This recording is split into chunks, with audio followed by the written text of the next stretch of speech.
कधीच नाही चुकणार तुमचे फेवरेट टीव्ही शोज झी5 सोबत, तेही एकदम फ्री। तुम्ही हे मान्य करताच ना व की शिक्षणाशिवाय माणसं मोठी होत्यात, मग शिक्षणाचे कोडवे कशापायी काय हो? नाही नाही मॅडम, मी मान्य करते, म्हणजे मला पटतंय म्हणून मान्य नाही करत आहे, मी फक्त वादासाठी मान्य करते।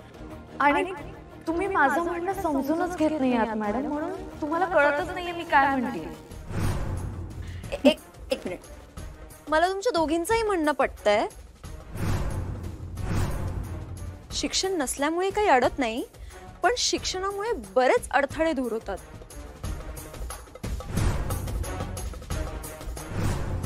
तर असा आपण सुवर्ण मध्य काढू, आणि तुम्ही प्लीज बसून घ्या मॅडम।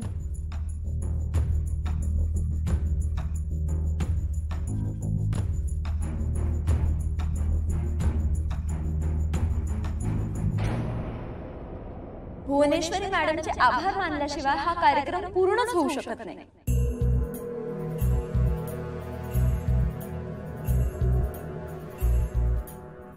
गेली कित्येक वर्ष ते आमच्या पाठीशी सदैव उभे आहेत। प्रज्ञाशक्ती स्पर्धेच्या त्या आधारस्तंभ आहेत। एक यशस्वी उद्योजिका, शाळेच्या संस्थापिका, आदर्श आई आणि आदर्श पत्नी आहेत, म्हणून आमच्या टीम कडून आम्ही त्यांना एक भेटवस्तू देत आहोत।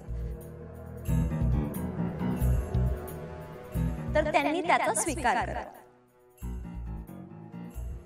भुवनेश्वरी हाय हाय, भुवनेश्वरी हाय हाय।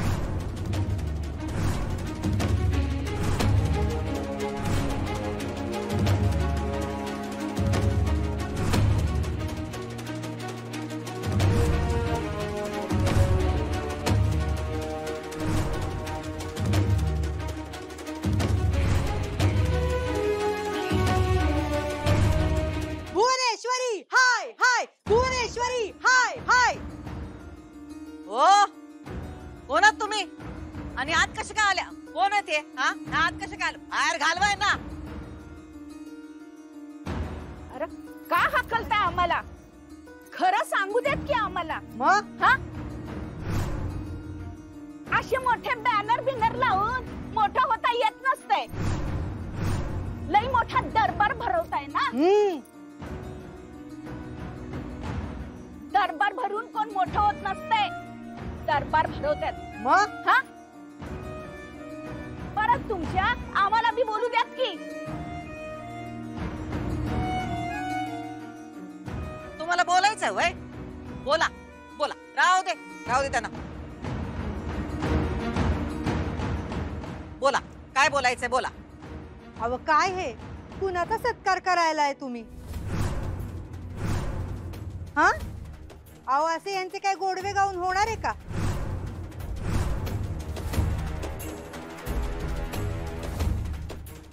ह्या काय आदर्श पत्नी आहेत वय?